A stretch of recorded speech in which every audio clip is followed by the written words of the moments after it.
역경. 29. 중수감. 감하감상. 대상전. 상활. 수천지. 습감. 군자이상덕행. 습교사. 물이 넘쳐 흐르는 모습이 끊임없이 중첩되는 이미지가 습관계의 모습이다. 끊임없이 흐른다는 뜻이 내포되어 있다. 군자는 이러한 감계의 형상을 본받아 도덕적인 행위를 끊임없이 항상스럽게 행하고 사람을 교화시키는 일을 반복적으로 실천한다. 괴사, 습감, 유부, 유심형, 행, 유상. 갓난이 거듭되는 관계의 모습 속에도 우주적 성심을 지니고 분투하는 구오의 진실한 모습이 있다. 진실한 자들이여, 마음에서 우러나오는 제사를 하느님께 지내라. 험난한 길들을 성심으로 관통하라. 앞으로 나아가라. 그리하면 모든 사람들이 그대들을 존경하게 되리라. 모험을 감행할 때다. 효사, 초육, 습감, 이부감담, 흉. 초육은 여린 초효이며 부중부정하다. 상께로부터 응원도 없다. 육사는 음일에서 응하지 않는다. 초육은 갓난의 구렁텅이가 중첩되어 있는 고난에 처해 있다. 구렁텅이 중에서도 제일 깊은 구렁텅이에 빠져버렸다. 절망이다. 꺼내줄 사람도 없다. 해치고 나올 수도 없다. 흉하다. 구이, 감유험, 구소득. 구이는 상하, 이음 속에 빠져 있다. 험난은 한가운데 있고 또다시 험난이 기다리고 있다. 혼자 탈출할 수는 없으나 구이는 초육과 달리 강건하며 중용의 덕을 지니고 있다. 그리고 초육, 육삼과 비의 관계에 있기 때문에 그들의 도움을 얻을 수도 있다. 구이는 절망하지 않고 스스로 생존을 모색한다. 스스로 구하니 작은 소득은 있을 것이다. 63. 레지감감, 험차침, 이부감담, 물룡. 63은 음요하며 부중부정하니 불안하다. 3은 본시 어설픈 시도를 많이 하는 자리이다. 아래로 내려와 봐도 구렁텅이, 위로 가보아도 구렁텅이, 위아래로 험조 갓난이 기다리고 있을 뿐이다. 진퇴양난의 고뇌 속에 위험은 깊어만 간다. 발버둥 칠수록 더 깊은 구덩이로 빠질 뿐이다. 이럴 때는 어찌해야 하는가? 자신의 에너지를 낭비하지 말라. 조용히 탈출의 때를 기다려라. 움직일수록 공이 없는 삶의 시기이다. 64. 준주, 괴이, 용부, 나벽, 자용, 종무구. 64는 갓난이 연거푸 닥치는 시대의 군주를 성심으로 보좌하는 대신의 모습이다.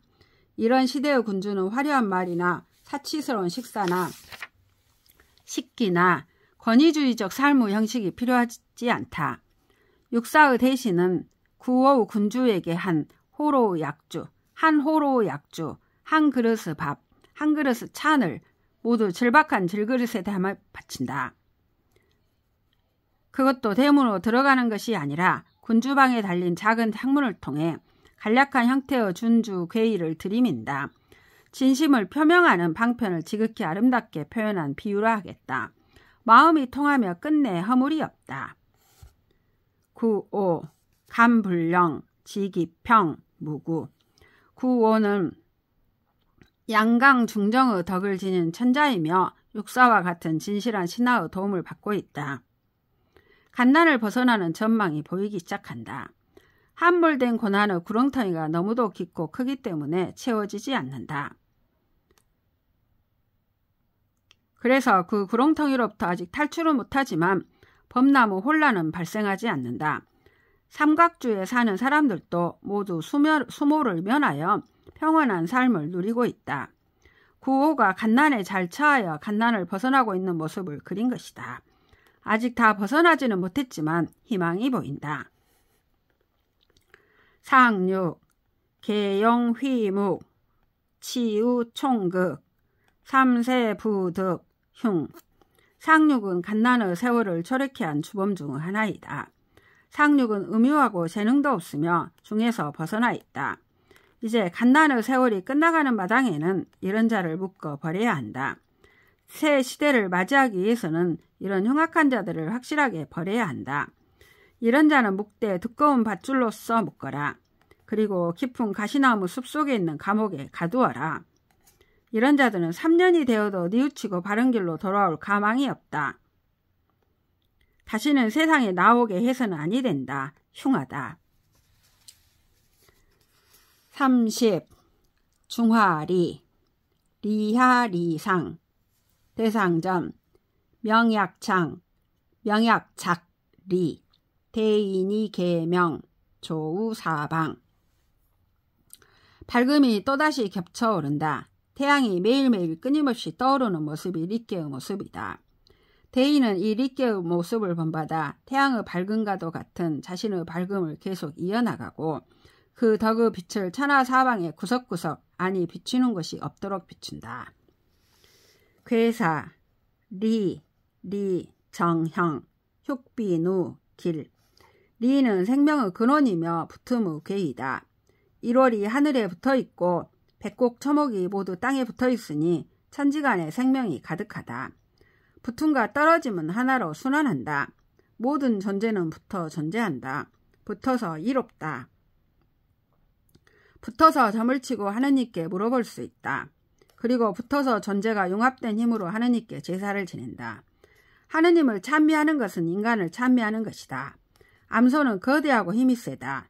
우리 문명의 밝음은 암소를 기르는 것과도 같은 것이다. 우리의 덕성이 암소와 같이 길러질 때 우리 문명 사회는 길하다. 암소는 평화의 메시지다. 효사, 초구, 리차견, 경지, 무구. 초구는 리께의 밑바닥이다. 양강하며 학깬 리의 몸뚱이이다.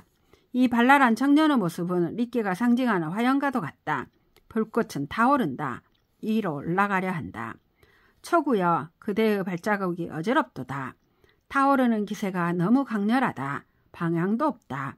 어디로 튈지 모른다. 이런 때일수록 솟아오르는 불길을 억누르고 경의 자세를 회복하여라. 삼가 명덕을 기르라. 그리하면 허물이 없으리라. 유기, 황리, 원길. 유기의 모습은 중정 온화한 군자의 모습이다. 중용의 미덕을 황이라 표현하였다. 황색은 동적인 평형의 상태이다. 유기는 황색에 붙어 타오른다. 그 행로에는 마땅함이 따른다. 모든 사람이 그를 경외한다. 하는 일마다 성취의 기쁨이 있다. 원길이다. 감꾀에는 인간의 고뇌와 비감이 서려있다. 리께에는 인간의 삶의 밝은 모습, 희망찬 성취가 서려있다. 9.3. 일측지리 불고부이가 즉 대질지차 흉. 9.3은 해가 기우는데 붙고 있다. 석양에 붙으면 지고 만다. 쓰러지고 마는 것이다. 그러나 쓰러짐은 새로운 생명의 탄생의 계기이다. 석양은 석양 나름대로 빼어난 아름다움이 있다. 먼동의 신선함 못지않은 화려한 항원의 춤과 음악이 있다. 이때 나는 나의 쓰러짐을 노래하고 축복해야 한다. 질그릇 창구를 두드리며 나의 삶을 흠상하며 향유의 마지막을 기려야 한다.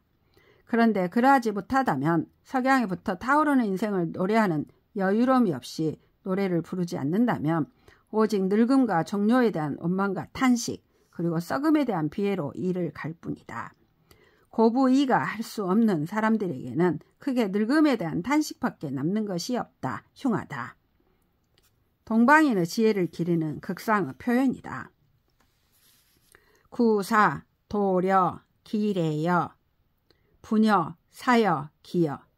구사는 양강하고 부중부정하고 그 성질이 강기 조폭하다. 지금 구사 위치는 상하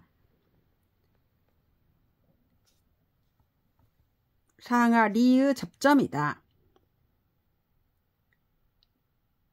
앞의 태양이 가라앉고 후 태양이 솟아오르고 하는 미묘한 시기이다.